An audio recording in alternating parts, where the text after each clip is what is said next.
Shalom, selamat pagi saudara yang terkasih di dalam Tuhan. Salam kasih Kristus untuk kita semua. Kita bersyukur, kita boleh dihantar Tuhan, kita boleh berada di hari Sabtu, hari kedua di bulan April tahun 2022.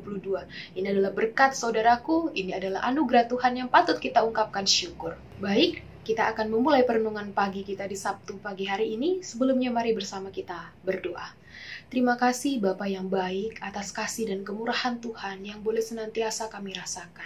Dari hari ke hari, dari waktu ke waktu kami boleh dibimbing, disertai Tuhan. Dan di pagi hari ini kami kembali merasakan hikmat, kami boleh kembali merasakan anugerah Tuhan yang luar biasa. Lewat kehidupan, lewat nafas kehidupan yang baru. Bahkan ada kekuatan dan pengharapan di pagi hari ini. Ketika kami akan melanjutkan akhir pekan kami, mungkin kami yang bekerja atau apapun yang kami lakukan, sebelumnya kami mau melandaskannya dalam firman Tuhan. Kuasai hati dan pikiran kami ya Tuhan, sehingga biar Tuhan sendiri yang berfirman kepada kami lewat perantaraan hamba-Mu, biarlah kami boleh mengerti pesan dan kekayaan firman Tuhan yang akan bersama kami baca dan renungkan sebentar lagi. Dengan demikian Tuhan berfirmanlah kepada kami, karena kami siap mendengarkan. Amin. Saudaraku yang terkasih dalam Tuhan kita Yesus Kristus, pembacaan Alkitab kita di pagi hari ini terambil dari Injil Matius pasal 19 ayatnya yang ke-13 hingga ayat yang ke-15. Injil Matius pasal 19 ayat 13 hingga 15, demikianlah firman Tuhan. Lalu orang membawa anak-anak kecil kepada Yesus supaya ia meletakkan tangannya atas mereka dan mendoakan mereka. Akan tetapi murid-muridnya memarahi orang-orang itu.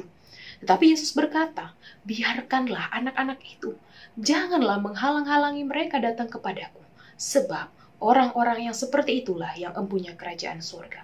Lalu ia meletakkan tangannya atas mereka dan kemudian ia berangkat dari situ. Demikianlah pembacaan Alkitab kita di Sabtu pagi hari ini. Saudaraku yang dikasihi oleh Tuhan, salam kasih Kristus untuk kita semua. Mengawali perenungan pagi di hari ini, ada pertanyaan yang ingin saya sampaikan kepada saudara tentang anak-anak. Jika saudara mendengar kata anak-anak, bahkan melihat anak-anak, ya, atau saudara pernah merasakan memiliki seorang anak, kesan pertama apa yang ada di dalam pikiran saudara? Kalau boleh saya wakilkan, anak-anak adalah usia yang mana ia ingin bermain. Cenderung belum bisa fokus, belum bisa melihat kondisinya itu seperti apa. Situasi dan kondisi yang sedang terjadi.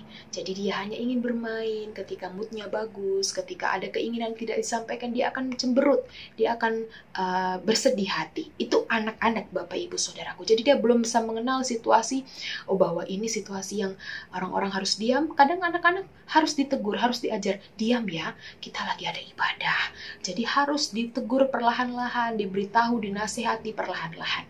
Nah, demikian juga dengan halnya pada saat anak-anak diajak untuk datang beribadah.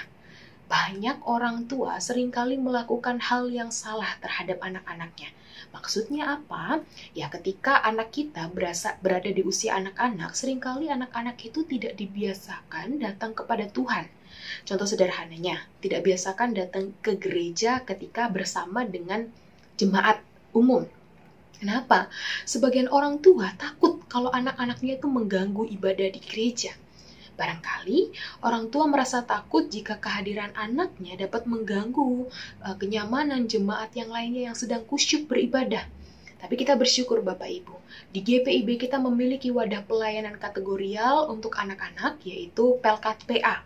Yang mana Pelkat PA ini adalah persekutuan yang mewadahi, membantu anak-anak semakin mengenal akan siapa Tuhannya, akan Yesus Kristus Sang Pencipta, dibantu dengan orang tua dan juga kakak layan. Nah, saudaraku, demikian halnya juga yang terjadi dalam kehidupan Yesus bersama dengan para muridnya. Yesus sedang mengajar, saudaraku. Tiba-tiba, Yesus didatangi oleh orang yang membawa anak-anak kecil kepada Yesus. Kalau kita baca di ayat yang ke-13a. Mereka yang datang kepada Yesus meminta agar Yesus dapat memberkati, mendoakan mereka di ayat 13b. Tetapi, ada yang menjadi persoalan, saudaraku. Yaitu persoalannya adalah respon para muridnya. Apa respon para murid Yesus? Mereka justru memarahi orang-orang yang membawa anak-anaknya datang kepada Yesus.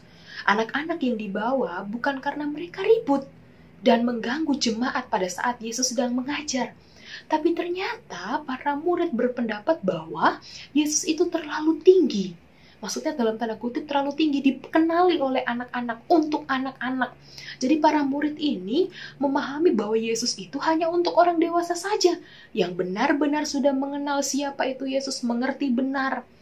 Nah, namun tanpa berpikir panjang, Yesus langsung meletakkan tangannya di atas para anak-anak itu. Yesus berdoa dan memberkati mereka, kemudian Yesus pergi dari situ. Nah, Bapak Ibu Saudaraku yang dikasih oleh Tuhan, pesan apa yang dapat kita mengerti lewat sikap Yesus yang mendoakan dan berkati anak-anak? Yesus ingin mengajarkan kepada para murid dan juga kepada kita semua yang rata-rata pendengar pada perenungan ini adalah orang dewasa. Ini semua Yesus lakukan untuk memberikan pengajaran kepada para murid pada saat itu juga, dan juga kepada kita, bahwa Tuhan Yesus sendiri tidak pernah menghalangi anak-anak, bahkan usia bayi pun, untuk datang kepada Tuhan. Yesus tidak pernah melarang anak-anak datang kepadanya. Tapi Yesus justru menyebut bahwa anak-anak kecil inilah yang empunya kerajaan surga pada ayat 14b. Apa artinya Bapak Ibu Saudaraku? Ini artinya bahwa semua orang, besar, kecil, anak-anak, remaja, pemuda, sampai lansia, itu semua berharga di mata Tuhan. Tuhan Yesus adalah milik semua orang, termasuk anak-anak. Tuhan Yesus bukan hanya boleh dikenal oleh orang dewasa saja, tapi anak-anak pun, bahkan bayi pun, harus sudah diberikan pengertian tentang Yesus, tentang siapa penciptanya, lewat tuntunan orang tua, dan juga dibantu oleh kakak layan ketika di ibadah hari Minggu pelayanan anak. Demikian saudaraku, kita sebagai orang dewasa harusnya memahami bahwa kehadiran anak-anak, bahkan seorang bayi pun, adalah warga gereja yang sama di mata Tuhan. Mungkin secara fisik mereka kecil dan belum mengerti apa-apa. Tapi kita sebagai orang tua atau pelayan selayaknya memberikan pengajaran nilai mengenai siapa Yesus. Sehingga ketika sejak dini anak-anak dapat mengenal Yesus dan hari demi hari mereka memiliki kerinduan untuk datang kepada Yesus. Dari waktu ke waktu pertumbuhan mereka semakin mengenal siapa penciptanya, siapa Yesus dengan pengajaran yang baik.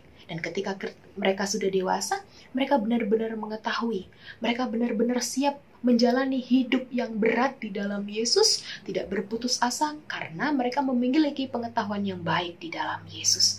Ya saudaraku, mari kita selalu memperhatikan kehidupan religius anak-anak kita dalam mengenal Tuhan. Sehingga karya, kebaikan, sikap hidup kita yang benar mampu mereka terapkan ketika mereka beranjak dewasa. Mampu mereka teruskan dan dilakukan untuk kebaikan di masa depan. Dengan demikian, pelayanan kita tidak berhenti pada diri kita sendiri, tapi juga terus mengalir pada generasi-generasi yang baru. Dan nama Tuhan semakin dimuliakan. Jika memang ada kesempatan untuk beribadah di hari Minggu pelayanan anak secara tatap muka, Bapak Ibu Saudaraku, maka mari ajak anak-anak kita. Berikan arahan yang baik akan pengenalan tentang Tuhan. Jangan menghalang-halangi anak-anak datang kepada Tuhan, sebab mereka yang kecil dan belum mengerti apapun juga diberkati dan berharga di mata Tuhan. Tuhan memberkati firman-Nya. Amin. Terima kasih Bapa dalam kerajaan surga untuk kebenaran firman Tuhan di pagi hari ini yang boleh bersama kami baca dan kami renungkan. Kami memahami bahwa Yesus Tuhan kami adalah milik semua orang, bahkan anak-anak, bahkan bayi sekalipun.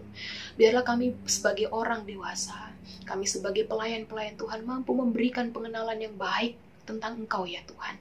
Sehingga mereka boleh tetap setia di dalam Tuhan, mengenal Tuhan dengan baik, dan mereka tetap bersemangat menjalani kehidupannya. Terima kasih Allah Bapa dalam kerajaan surga untuk apapun itu. Kami siap untuk melanjutkan aktivitas kami di akhir pekan ini.